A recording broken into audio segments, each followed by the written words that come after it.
de hele planning hier opgeschreven. Dan weet ik in ieder geval wat de volgorde is.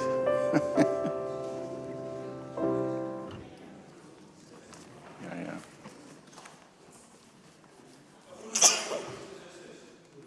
Goedemorgen.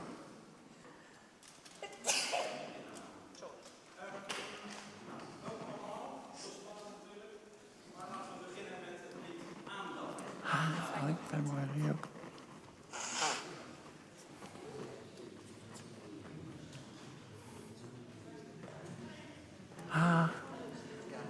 Wacht.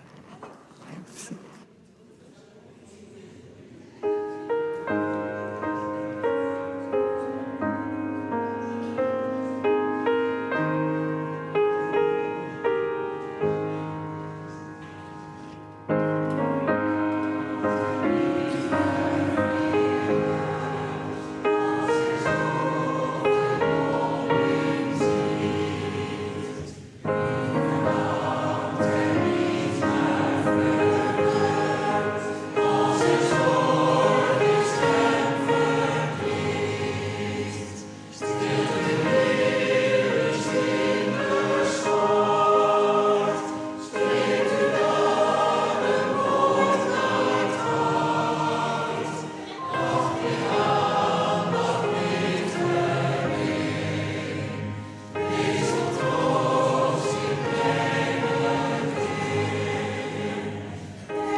Wil ik ook graag zingen, lied nummer 121, Bewust leven.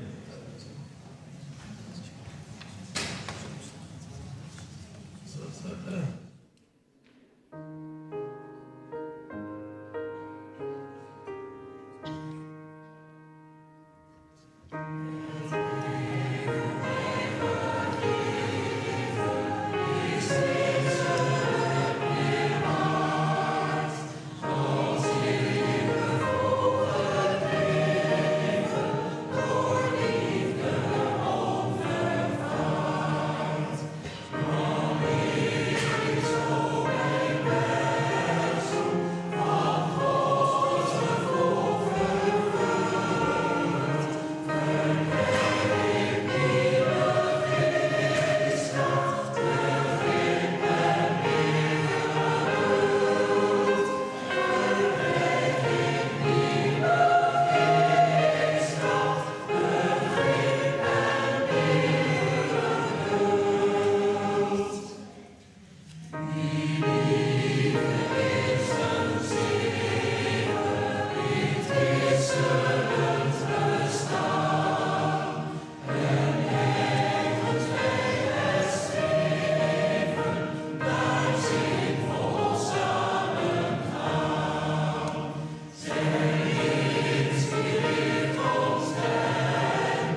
lied nummer 62, Almacht.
Het lied Vriendschap, nummer 11.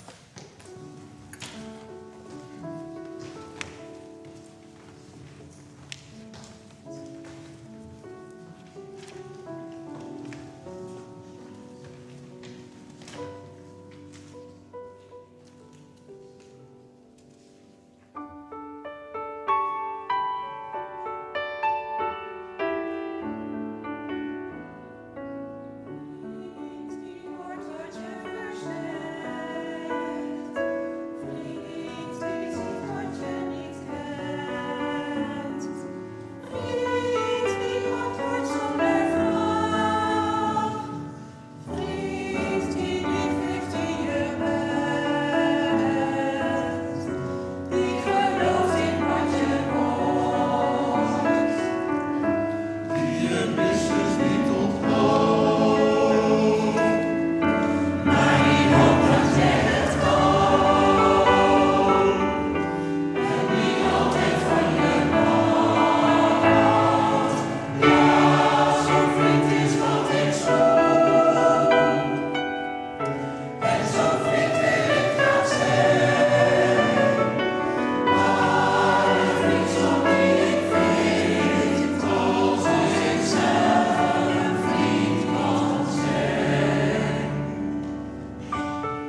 mooi u hier zo allemaal aan te treffen. En wat mooi ook om het gevoel te hebben dat we met de hele wereld verbonden zijn. Ik dacht eerst dat het een landelijke eredienst was, maar zo is het helemaal niet. Ik ben Ruud Lekkerkerk, bioloog in hart, nieren en de overige organen. Maar ook in diezelfde organen apostolisch. Sinds juni voorganger van deze mooie gemeenschap Rokanje. En ik wil er graag met u een mooie morgen van maken. Mijn naam is Maaike, ik ben verzorger in de gemeenschap Gouda. Ik ben kleuterjuf, juf Maaike. Ik denk niet dat ik hier met een klas kleuters zit. Maar wat jonge kinderen wel heel goed kunnen, is zichzelf verwonderen over de wereld en de dingen die ze zien. En wij hopen dat we vanochtend in dat gebied van die verwondering voor schepping, voor de aarde, dat we daar met elkaar kunnen gaan komen. Dus in die zin is het niet heel anders dan wat ik dagelijks sta te doen. Ja, dankjewel. Neemt u plaats. Ja, precies. Ja. De oorspronkelijke planning, en in verschillende districtsmededelingen is dat ook zo doorgekomen, zou Alexander Tuinstra hier met mij samen staan. Maar hij is helaas door een ernstig gezondheidsprobleem getroffen en al weken uit de running. Ik wil graag in liefde aan hem denken en hij laat ook zijn hartelijke groet overbrengen. Dus bij deze, ja. Nou, er zijn ook nog een aantal andere groeten binnen Rokanje. Is Corrie Kap in Kijkduin en Joop van Buren aan het verhuizen en familie van Wenen in Spanje. En zo zijn er zo meer. U krijgt ook een speciale groet van Sander Lekkerkerk. U herkent de achternaam. Want we hebben een wereldwijde dienst dus eigenlijk, maar in Zurich zijn ze eigenwijs. Ik kreeg van Sander gisteren de Duitse weekbrief toegestuurd. Zij hebben daar samen met dezezelfde weekbrief, maar dan in het Duits. Ik vind het een aardige uitdaging geweest om die te vertalen. Hebben zij ook een eredienst. Nou, en ik hoop dus dat wij vanmorgen een beetje oefenen in stretchen. Maar dan die armen. Want we zingen zo wijd als de hemel, maar er past wel eens iemand er niet goed in. En dat is eigenlijk de oefening, denk ik, waar we vanmorgen voor staan. Misschien past er ook wel eens iets niet goed in. Dat is denk ik waar het vanmorgen om gaat en waar het ook eigenlijk telkens weer om gaat in het leven. Ik heb redelijk biologische kleren aan, dat zal u wel zien, qua kleuren. Er is één ding wat misschien uit de toon valt. Ik weet niet of het thuis gezien kan worden, maar hier heb ik een speldje met 2 blauwe vakjes en 2 witte vlakjes. En dat lijkt op reclame of op het stimuleren van gemotoriseerd vervoer. Maar dat is het niet. Het is voor mij een herinnering aan mijn ouders. Dit was de eerste nieuwe motor die mijn vader kocht. Dat was van BMW. En ik heb van mijn rijinstructeur, en die kan het weten, heb ik geleerd dat BMW staat voor blijf maar werken. En hoe apostolisch kan het zijn? Want ook als je al 20 jaar met pensioen bent, er is altijd wat te werken. Zeker ook aan jezelf. Er is altijd te leren, er is altijd. Dus daarom dat ik dit speldje dan toch durf te dragen, terwijl het op het oog biologisch onverantwoord lijkt. Ja. Nou, mijn vrouw en ik zijn dus een tijd geleden naar Rokanje verhuisd, bijna 5 jaar. En ik heb namelijk altijd gezegd, als ik later groot ben, dan ga ik op Voorne wonen. En inmiddels ben ik dus groot. En het kennismaken met de buren, dat was niet zo moeilijk. Ik hoefde alleen maar, toen ik er een paar dagen woonde, de vuilnisbakken buiten te zetten. En alle 3 de buurmannen uit de hele straat hadden het idee dat precies op hetzelfde moment te doen. Dus daar stonden we dan. Ik kende alle buren. Maar waar die weekbrief over gaat, is dat er nog zoveel meer te ontdekken bleek te zijn. In de gemeenschap heb je natuurlijk al snel je contacten als je een beetje mee wil doen. En dat wilden we graag. Ja? Valt het geluid weg? Ringleiding? Ja? Ik zal sowieso proberen om langzaam te praten. Want dat is mijn valkuil. Dat ik in de hoogste versnelling ga. Ja. Dus ja, je maakt al snel als je een beetje actief bent. Marie-Claire in de fanfare en je hebt je werk, je hebt je buren, je hebt je contacten. Dan maak je al snel contact met allerlei menselijke buren. Maar er zijn er nog heel veel meer. Ik wil graag de eerste afbeelding maar gelijk laten zien van een van die mooie buren. Kijk, dit is de Franse veldwesp. U ziet natuurlijk zo aan zijn elegante uiterlijk dat het de Franse veldwesp is. En niet zo'n lompe Duitse wesp die op je limonade afkomt. Deze zit ook in mijn tuin. Ik heb hem dan in de duinen gefotografeerd. Maar deze zit ook in de tuin. Het leuke is, we waren donderdag op training in het centrum van design van Jan de Bouverie. Met allemaal prachtige designmeubelen en lampen en dergelijke. En ik liep daar door die gang. Ik dacht, het is mooi, maar ik vind het design van de Franse veldwesp eigenlijk veel mooier. Ja. Ja. Dat is dus de Franse veldwesp. Die leeft dus in vrede samen met de Duitse wesp. Hier zal hij geen last van hebben, want die komt niet op je limonade af, zoals die Duitsers dat doen. En dan nog een andere buur waar ik kennis mee heb gemaakt. Volgende plaatje. Deze die vind ik ook zo geweldig. Dit is het bontzandoogje. En die kunnen zo heerlijk flirten. Die vliegen dan heel hoog samen met elkaar. Je moet er sowieso goed voor kunnen vliegen om dat voor elkaar te krijgen. Ze zijn heel algemeen in onze tuin. En ik word er ontzettend blij van als ik ze zie. En zeker als ik ze dat leuke gefladder zie doen. Dan word ik er helemaal blij van. Ja. En dan hebben we er nog meer natuurlijk. De volgende. Ja, deze. Ja, ik ben een beetje kwaad op zijn moeder. Dit is de rups van de koninginnenpage. Maar die moeder heeft die eitjes gewoon stiekem op onze venkel gelegd. En ik had ze graag even gezien. Als ze even had aangebeld van mag ik mijn eitjes op de venkel leggen, dan had ik gewoon die vlinder ook gezien. Maar Sander die zag in een stukje wat Marie-Claire had gemaakt met venkel die doorgeschoten was, zat hij ineens in dat bloemstukje, zat hij lekker eraan te knagen. Helemaal geweldig. Ik heb ze in Nederland eigenlijk nog nooit gezien, omdat ze vanwege klimaatverandering steeds meer opkomen. Vroeger zag je ze eigenlijk voornamelijk in Frankrijk en een paar plekjes in Limburg. Helemaal geweldig natuurlijk, deze. Ja. En de distelvlinder, die vind ik ook zo stoer. Want als die in het najaar, als het wat kouder wordt, dan trekt hij gewoon naar Spanje. Zo'n dingetje.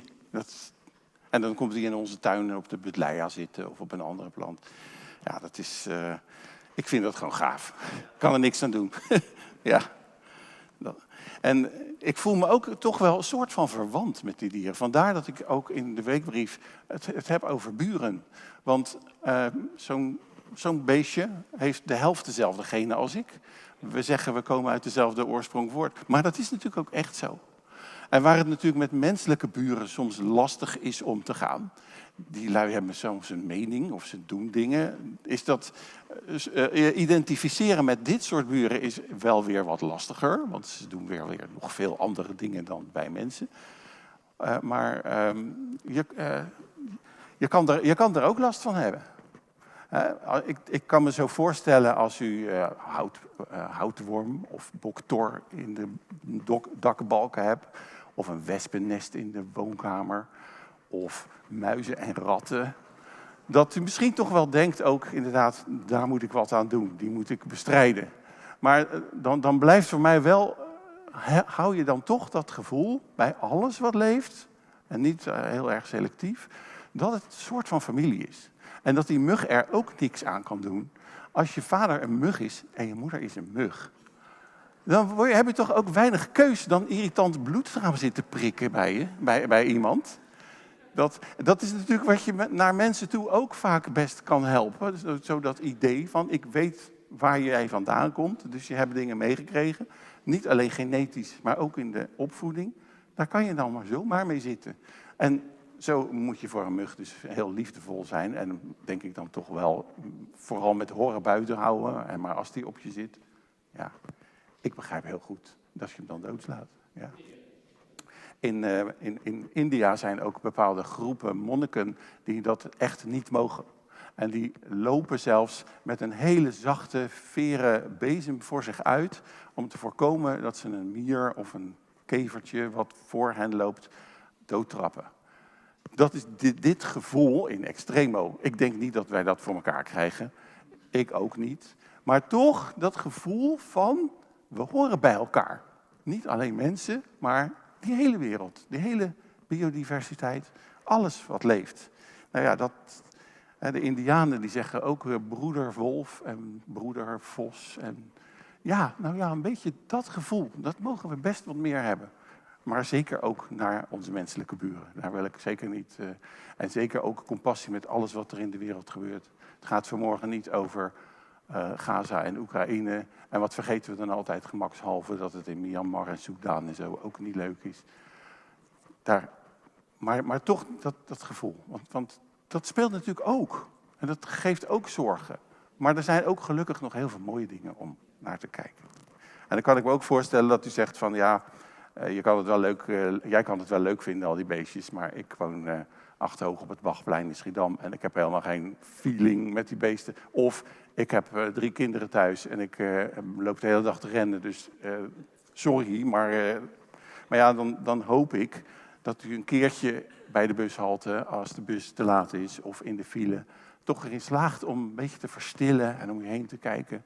Want het is gewoon prachtig wat er allemaal te zien is. Echt, ja. Maar soms moet je erop gewezen worden. Ik ben in mijn vrije tijd af en toe gids bij het Kwakjeswater of bij het Waterbos of bij het Brede Water.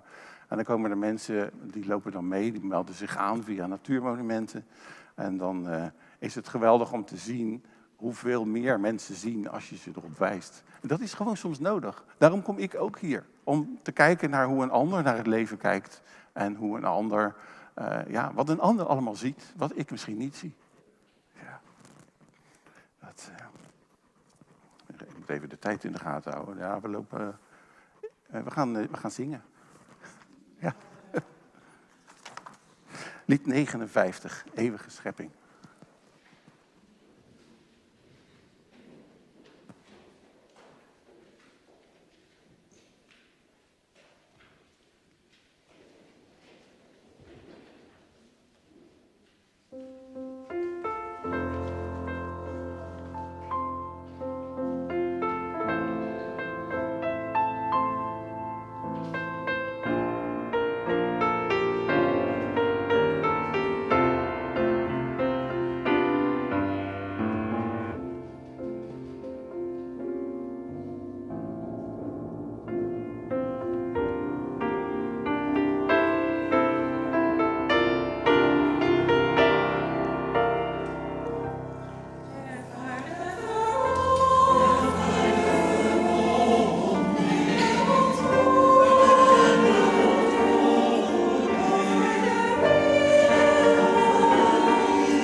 Dank u wel.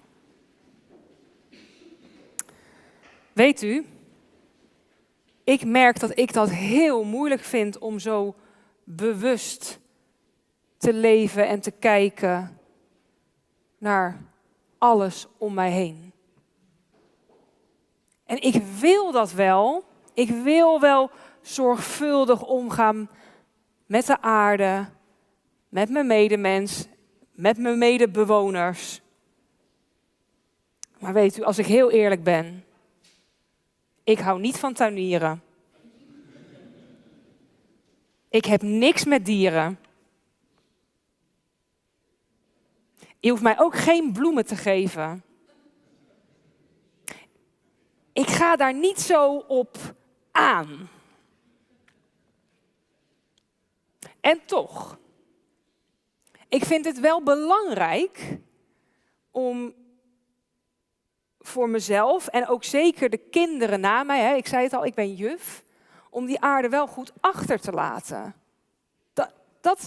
Dat gevoel heb ik wel. Want die aarde waar wij nu op zijn, die is niet van mij.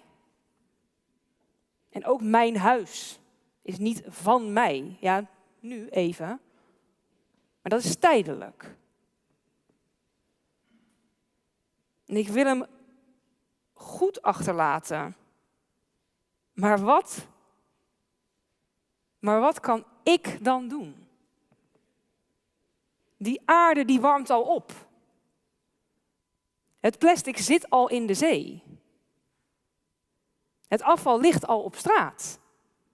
Dat gebeurt al. Maakt het dan nog uit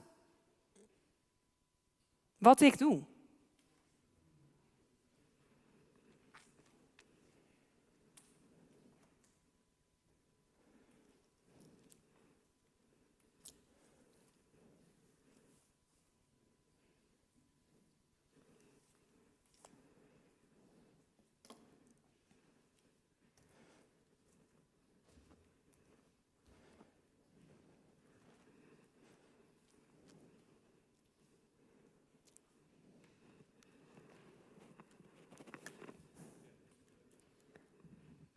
Waardoor valt de appel? Door de zwaartekracht. De appel valt door de zwaartekracht. Dat gebeurt al. Maar ik doe ook iets. Ik laat die appel ook los. Anders gebeurt dat niet hoor. Door mijn actie gebeurt er wat. En daar, aan die kleine actie, daar zit volgens mij het verschil. En daar wil ik me aan vasthouden. Ik loop weer terug. Want weet u, die actie doet er dus wel toe. Dat zijn de kleine dingen die het doen. Die het doen. Ga ik niet zingen. Weet u, het maakt wel uit waar ik af en toe bewust voor kies. Dat is niet elke dag, de hele week, 24/7. Maar er zijn wel momenten, volgens mij, dat ik bewust kan nadenken. Ja, maar nu ga ik iets doen. Nu zet ik het in. Ik sta voor de klas met allemaal 5-jarigen. En deze week komt er een jongetje op mij afgelopen. Lucas, 5 jaar. Hij komt op me afgelopen met zo'n plastic papiertje wat om zijn rietje zat. En hij heeft het in zijn hand en hij kijkt mij aan en hij zegt: juf, waar moet deze? Bij het plastic. En hij loopt naar de prullenbak, er staan er 3 en hij gooit hem weg bij het plastic. Maakt dat de wereld van verschil? Nee. Maar doet het ertoe? Ja. Hij heeft erover nagedacht. Blijkbaar hebben zijn ouders hem daar iets in meegegeven. Hebben wij als school hem daar iets in meegegeven. Dat hij nadenkt, waar moet dit? En recyclen is een enorm goede vorm van energie besparen. Er zijn talloze onderzoeken van die dat al aantonen. Dus het doet ertoe dat ik hem zeg waar hij dat gooit. En dat ze dat snappen. Deze week belde een vriendin mij op. In tranen. Kan ik even met je praten? Dat je even luistert. Maakt dat de wereld beter? Nee. Maar die van haar wel. En die van mij wel. En dat feit, dat maakt volgens mij dat je kiest voor die bewuste momenten in je leven. En dat je bewust denkt, ik verbind me met die ander. En ik verbind me met Lucas even aan de natuur. En ik heb tal van momenten met die kinderen waarvan ik soms ook niet eens weet dat ik het heb gedaan, maar dat het ertoe doet. Een tijdje geleden stond er een meisje op het schoolplein, helemaal stil. En ze keek alleen maar omhoog. En ik dacht, moet ik hier naartoe? Heeft ze geen aansluiting? Moet ik zorgen dat ze met iemand anders kan spelen? En ik kijk en ik denk, waar kijkt zij naar? En ik loop naar haar toe. Ik zeg, waar kijk je naar? Juf, kijk! De maan. Die is er nu ook. Midden op de dag. Ja, dat is heel raar als je 5 jaar bent, hoor. Kijken naar de wereld. Kijken naar de aarde. Kiezen wat je wil zien. We luisteren straks naar het lied Colors of the Wind. En dat lied gaat over hoe je wil kijken naar de wereld. Welke keuzes je maakt op de aarde. En in dat lied zingen ze, in het Engels straks wel, maar ik neem u even mee. Jij denkt dat land waar jij belandt van jou is. Jij plukt de aarde als een aasgier kaal. Maar ik weet, elke rots en boom, elk wezen, heeft een ziel, heeft een leven, heeft een taal. Jij noemt de mensen eigenlijk pas mensen, als die mensen precies zo zijn als jij. Maar treed eens in de voetspoor van een vreemde en dan leer je in een oogwenk zoveel bij. Hoor jij ooit de wolven ode brengen aan de maan? Of vraag jij ooit de lynx waarom hij sprint?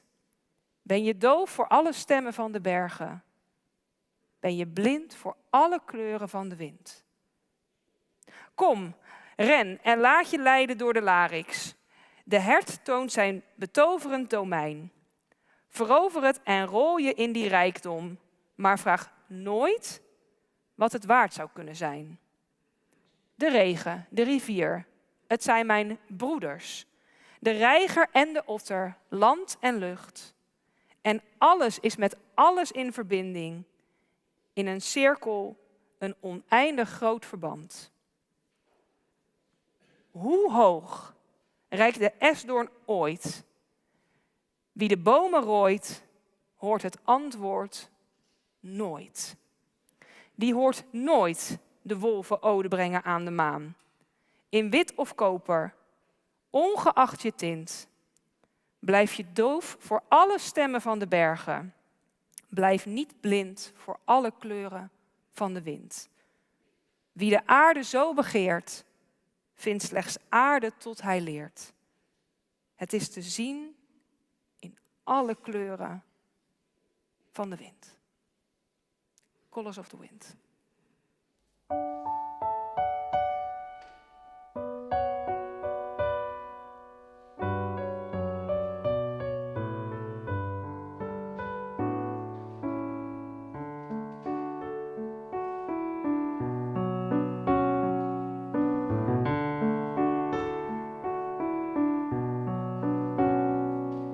You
never wonder what they're worth. The rainstorm and the river, my brothers. The heron and the otter, all my friends. And we are all connected to each other. In a circle, in a hoop that never ends. Have you ever heard the wolf cry to the blue-corn moon? Or let the eagle tell you where he's been? Can you sing with all the voices of the mountain?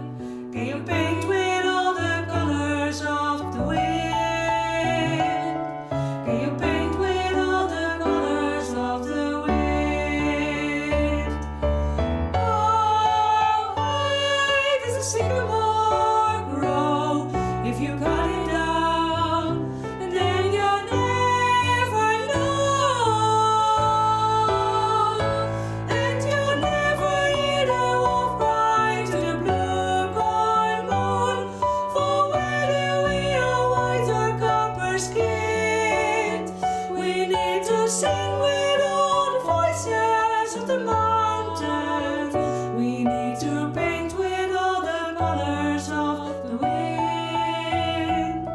You can only earth and still, all you want is earth until you can paint with all the colors of the wind.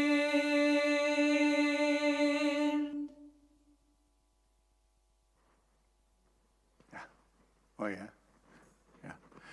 Zo zijn er ook heel veel kleuren in het bloemstuk. Daar wil ik toch ook wel eventjes op wijzen. Want dat is volstrekt ecologisch verantwoord gemaakt. Het komt uit 2 tuinen van Jeannette en van ons. En daar kwamen ook nog heel wat buren uit. Die hebben we allemaal weer losgelaten. Ja. Ja. Ik ga lekker de weekbrief lezen, want ik mag hem namelijk van de auteur onderbreken. Dus dat is dan... Ja. Geliefde mens, bijna 5 jaar geleden verhuisden mijn vrouw en ik naar Rokkanje. Het kennismaken met de directe buren was in een straat met in totaal slechts 4 adressen vlug gebeurd. En ook met anderen in het dorp en in de gemeenschap ging het snel. Maar wat ook volgde, was een fascinerende kennismaking met nog veel meer buren. Ik was gewend bij te houden hoeveel vogels ik vanuit huis en tuin zag. Door echter ook steeds meer op hele kleine buren te letten, maakte ik in een fascinerende ontdekkingsreis kennis met buren met klinkende namen van Acanthosoma via Athalia, Donacia en Liliocera tot Sigiella. Dat is toch prachtig, hè, al die namen. Je zou bijna je kind zo noemen. Ja. Mijn tuin bleek door een veelheid aan interessante buren bewoond te worden en waarmee ik stap voor stap kennis maakte. De ecoloog Luc Hogenstein probeerde in 2020, min of meer gedwongen door beperkingen van onder andere long-covid in de coronatijd, 1000 verschillende soorten te vinden. Planten, dieren, paddenstoelen. In heel Nederland? Wel nee, in zijn tuintje en directe omgeving. 200 vierkante meter midden in Utrecht. Het werden er dat jaar 1496 en de teller bleef doorgaan. En dan nog geen bacteriën erbij en zo. Gewoon wat je enigszins kan zien met een loepje of groter. Zoveel soorten, in vaak complexe relaties tot elkaar, zo vlakbij. Dat is toch prachtig? Maar vaak zie je het pas als je erop gewezen wordt of er echt stil bij wilt staan. Nou, ik ben ook zo'n lijst gaan bouwen. Ik ben pas bij 360, dus er is nog een wereld te ontdekken. Ja. Het is ook niet moeilijk om nog iets nieuws te ontdekken dan. Ik hoef eigenlijk maar naar buiten te gaan en stil te staan. Onze relatie tot menselijke buren kan soms heel complex zijn. Daarnaast is er die enorme soortenrijkdom waartoe we ons ook moeten verhouden. Want er is een biodiversiteitscrisis aan de gang. Door allerlei activiteiten, al was het maar door een tegelparadijs van een groene tuin te maken, maken we het al die buren van andere soorten knap lastig. Ik noem het bewust buren. Ze woonden daar al lang. En we geloven dat al het leven uit één oorsprong voortkomt. Ons individuele gedrag, De keuzes die we maken doen ertoe voor andere mensen, maar ook voor al die andere wezens die ook gewoon familie van ons zijn. Een fruitvliegje bevat voor bijna de helft dezelfde genen als ik. De meeste mensen zullen een mug wel doodslaan. Vanuit het boeddhisme komt het idee sorry tegen die mug te zeggen. Terecht, denk ik. Het is een manier van kijken. In mijn werk als docent wil ik niet alleen maar kennis overdragen. Daarom eindig ik tegenwoordig elke les met de simpele oproep reduce, reuse, recycle en let love guide you. Vrij vertaald met consumeer minder, gebruik je spullen opnieuw, recycle je afval en laat liefde leidend zijn. En dat laatste komt natuurlijk uit onze opvoeding. Ja. Soms geef ik daar nog een korte toelichting bij. Bijvoorbeeld dat Let Love Guide You niet betekent dat ze per se €10.000 aan een niet bestaande internetliefde hoeven over te maken. Er is meer dan. Ja. Het concept moeder aarde, dat spreekt mij wel aan.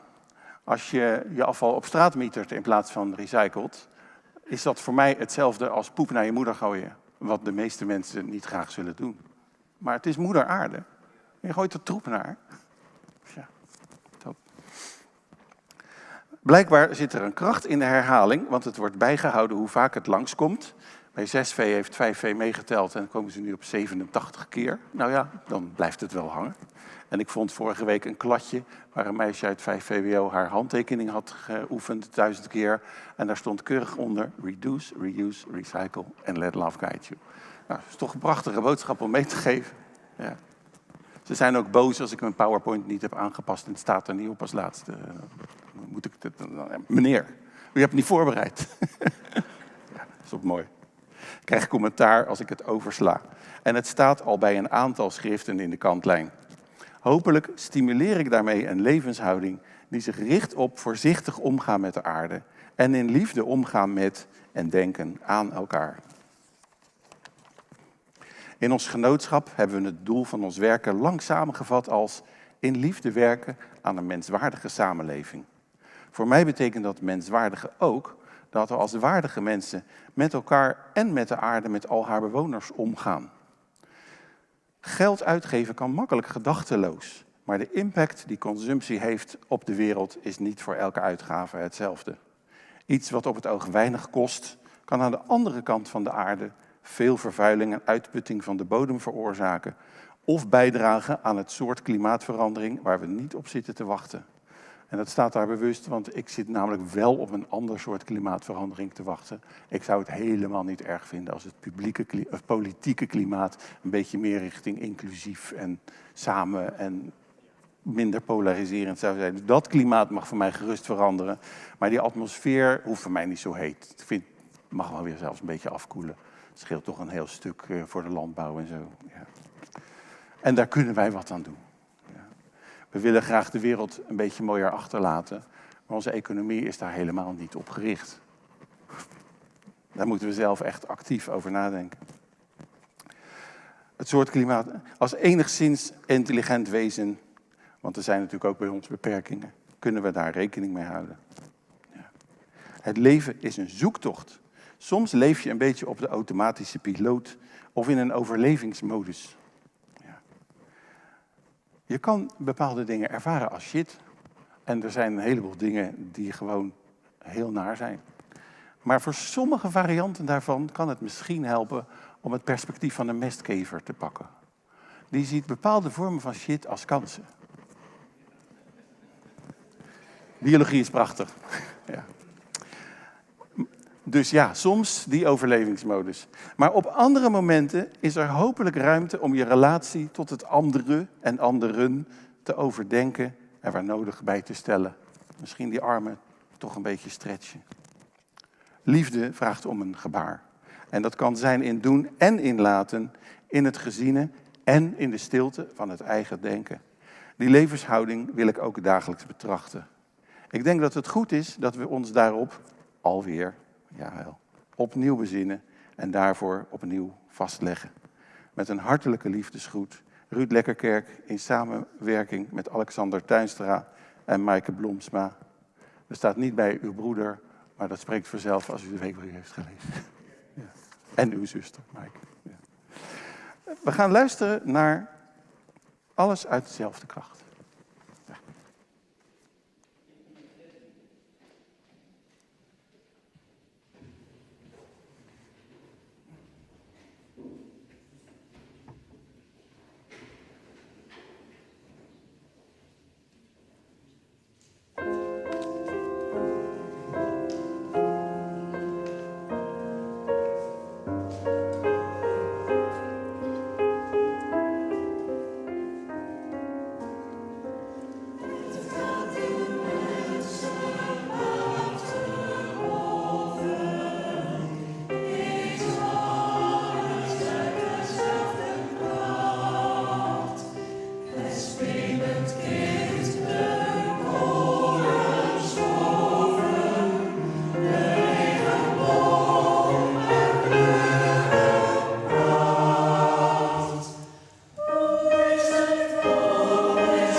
Dank u wel.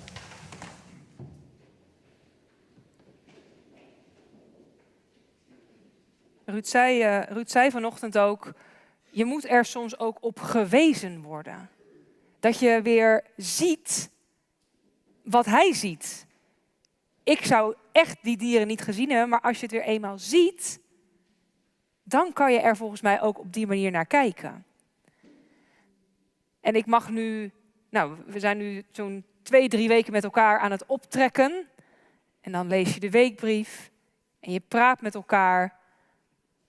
We zijn met elkaar verschillende keren in gesprek geweest. We hebben met elkaar een autorit gemaakt. En dan wijst Ruudje soms op dingen die ik normaal misschien niet zou hebben gezien. Omdat je er weer op wordt gewezen. Dus dat betekent niet dat het niet weer opnieuw kan beginnen. Dat kan dus straks weer, dat kan morgen, dat kan volgende week. Elke keer is er weer een moment waarop het zou kunnen beginnen. En wij wonen zelf heel dicht bij ons gebouw in Gouda. Dus ik kan daarheen lopen. En ik liep vanuit mijn huis naar het gebouw toe voor zangkoorrepetitie. En onderweg zie ik op straat afval naast de prullenbak. Ik heb het opgeraapt en ik heb het weggegooid. Kan het u tegenvallen dat ik in de 33 jaar dat daarvoor niet had gedaan? Maar ik ben er wel weer op gewezen. En nu doe ik dat elke keer. En de laatste keer dat ik er liep, toen lag er ook niks daar. Ik kan nu nog in de periode daarvoor kijken of ik het mee kan nemen naar de prullenbak toe. Maar ik ben erop gewezen. En nu neem ik dat weer mee. En neem ik dat dan mijn hele leven mee? Dat weet ik niet. Dat is wel in ieder geval weer waar ik me op wil richten. En ik denk, als ik het weer even kwijt ben, dan word ik er wel weer ergens een keer op gewezen. En daar geloof ik in. En daarom staat er ook aan het einde, ik denk dat het goed is dat we ons daarop, tussen haakjes, alweer opnieuw bezinnen en vastleggen. Dat wil ik graag met u doen in het gebed voor de rondgang.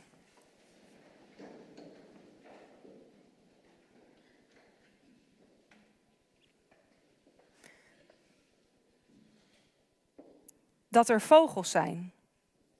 Dat er planten zijn. Dat er dieren zijn.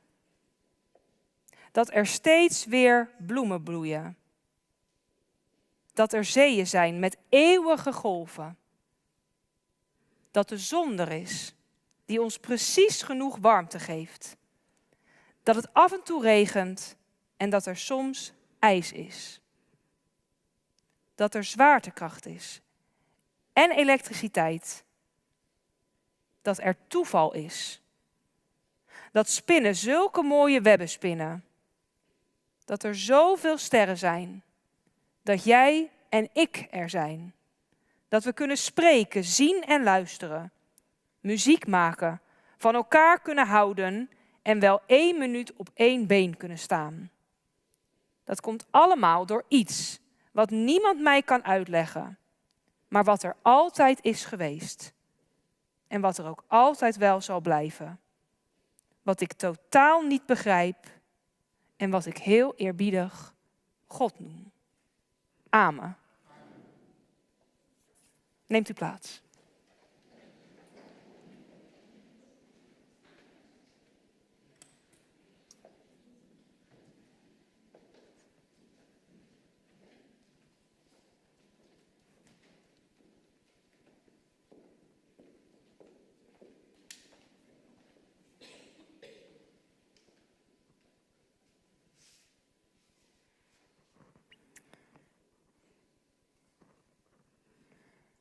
Ik wil graag dan voorgaan in de manier van kijken. In deze week weer kijken, waar kan ik het verschil maken? Waar kan ik weer een steentje bijdragen? Waar kan ik een bewuste keuze maken die in ieder geval impact heeft op mijn leefwereld? Op de leefwereld van de mensen die ik tref. En daarmee deze wereld een klein beetje mooier maken. En daarmee zeg ik, mijn voornemen om een liefdevol mens te zijn, wordt hiermee bevestigd. En ook broeders en zusters thuis, waar dan ook uw voornemen om een liefdevol mens te zijn, is in dit teken bevestigd. Amen.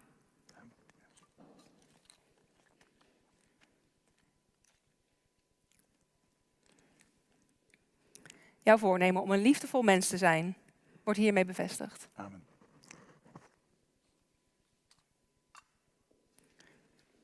Jouw voornemen om een liefdevol mens te zijn, wordt met dit teken bevestigd.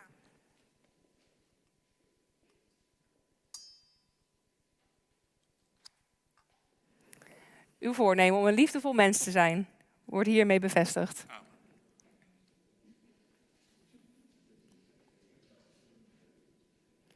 Uw voornemen om een liefdevol mens te zijn, wordt hiermee bevestigd. Alsjeblieft.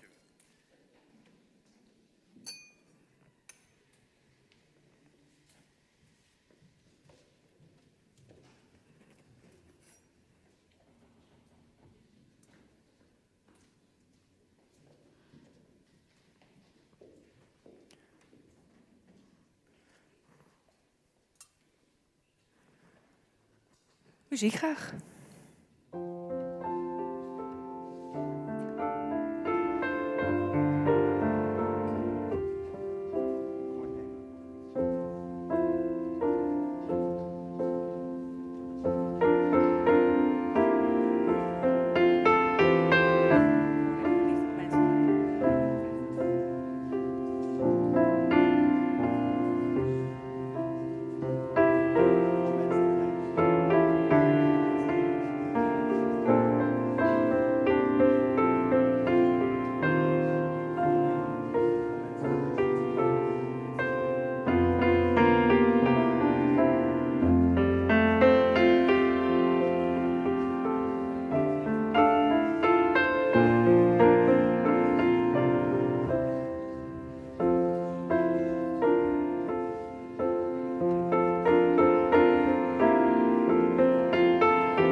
Wat was het mooi om in uw ogen te kijken. Wat was het ook mooi om bij u te zijn.